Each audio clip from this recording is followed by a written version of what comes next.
ছত্তিশগড়ের মসনাদে বসছেন ভূপেশ বাঘেল। ছত্তিশগড়ের নয়া মুখ্যমন্ত্রী হচ্ছেন তিনি। ফল প্রকাশের 5 দিন পর নাম ঘোষণা হলো। সোমবার শপথ নেবেন ভূপেশ বাঘেল। 3 থেকে 4 জন ছিল মুখ্যমন্ত্রীত্বের দৌড়ে এবং সেই 3 থেকে 4 জন যারা এই দৌড়ে ছিলেন তাদের প্রত্যেককে কিন্তু পিছনে ফেলে ভূপেশ বাঘেল তিনি মুখ্যমন্ত্রীত্বের দায়িত্ব নিলেন।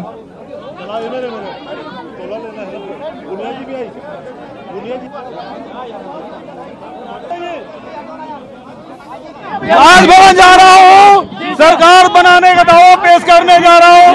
कल शपथ होगी, आप सभी आमंत्रित हैं। শিকড় ভোলা যায় না। কাউন্সিলর নির্বাচনে নিজের পুরনো পাড়ায় প্রচারে বেরিয়ে মন্তব্য কলকাতার মেয়র ফেরহাদ হাকিমের। তার দাবি এই নির্বাচনে তিনি নিজেই নিজের প্রতিদ্বন্দ্বী।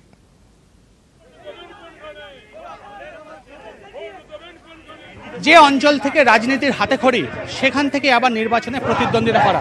এই মুহূর্তে আমাদের সঙ্গে নির্বাচনী প্রচারে রয়েছেন ফিরহাদ হাকিম, কলকাতার মহানগরিক। ববিদা, নতুন পুরনো পাড়া নতুনভাবে নির্বাচনে লড়া কেমন হবে দেখছেন?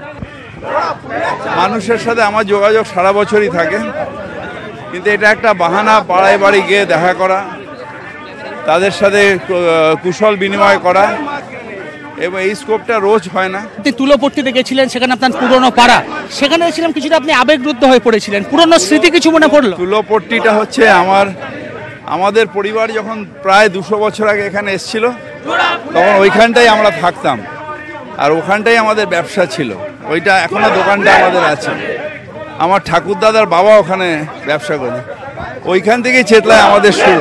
যেহেতু ওইটা আমাদের প্রথম মাটি, তাই ওটাকে প্রণাম করে আমরা বেরিয়ে। চেতলায় আমাদের প্রথম পা ওখানে পড়েছিল আমার পূর্বপুরুষের। এবারে নির্বাচনে আপনার মূল প্রতিদ্বন্দ্বীকে? আমার প্রতিদ্বন্দ্বী আমি নিজে। পুরনো ববি হাকিমকে কি এই পাড়ার লোকজন পাবে? হ্যাঁ, কাউন্সিলর হিসেবে। কারণ শুনুন, একটা জিনিস জানবেন, এই যে গাছ, এই গাছটা যদি মাটির থেকে আপনি উপড়ে দেন, সেই গাছটার বেশি দিন বাঁচবে না, মরে যাবে। সেরকম রাজনৈতিকভাবে একটা লোক তার বেস, যেটা তার গ্রাসরুট, সেইটা থেকে যদি উপড়ে যায়, তাহলে রাজনৈতিকভাবে সে আর বেশি দিন বাঁচে না। তাই আমার গ্রাসরুটটা হচ্ছে চেতলাটা হচ্ছে আমার শেকড়।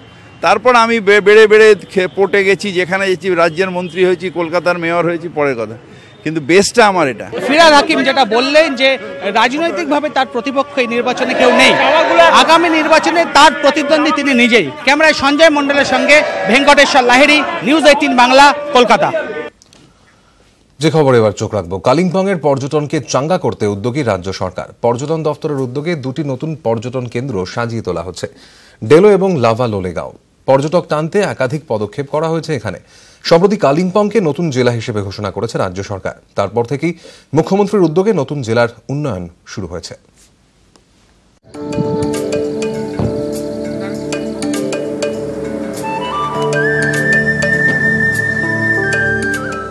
রাজ্যের উদ্যোগে নতুন জেলা পেয়েছে কালিম্পং। নতুন জেলায় পর্যটনের উন্নয়নে উদ্যোগী রাজ্য সরকার।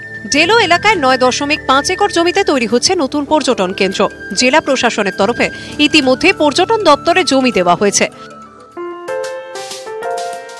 পর্যটকদের কাছে লাভা ও লোলেগাঁও এলাকার আকর্ষণ বরাবরই বেশি, তাই লাভা ও লোলেগাঁও এলাকাকেও একাধিক উন্নয়নমূলক পরিকল্পনা নেওয়া হয়েছে। কয়েক বছর আগেই কালিম্পংয়ে একটি বাস ডিপো চালু হয়েছে। পর্যটন মন্ত্রী জানিয়েছেন, কালিম্পংয়ে অজানা এমন অনেক জায়গা আছে যেখানে পর্যটন কেন্দ্র তৈরি হতে পারে, তাই পর্যটনের দিশা দেখাতে নতুন নতুন জায়গাও সাজিয়ে তোলা হচ্ছে।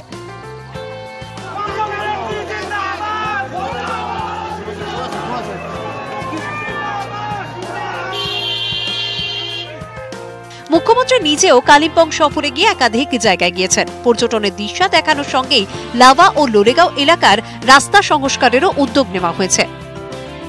কালিম্পং হচ্ছে খুব রিচ জায়গা, যেটা এখানে হর্টিকালচার, ফ্লোরিকালচার জায়গা এবং ট্যুরিজমের একটা অসাধারণ স্ট্রেচ আছে এখানে। লাভা, লোলেগাঁও, ঋষভ ট্যুরিজম ডিপার্টমেন্ট ডেলোতে 9.5 একর্স ল্যান্ড ডিস্ট্রিক্ট অ্যাডমিনিস্ট্রেশন আমাদের দিয়েছে, যেখানে আমরা আমাদের ক্রিয়েটিভ কাজ করা প্ল্যান করছি। একটা খুব বড় করে আমরা ট্যুরিজম ডেস্টিনেশন পয়েন্ট এখানে তৈরি করছি।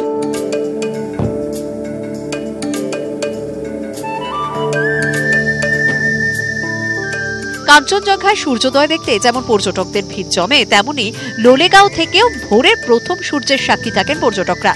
লোলেগাঁও বাজার থেকে সানরাইজ পয়েন্ট পর্যন্ত রাস্তা সংস্কার করা হচ্ছে।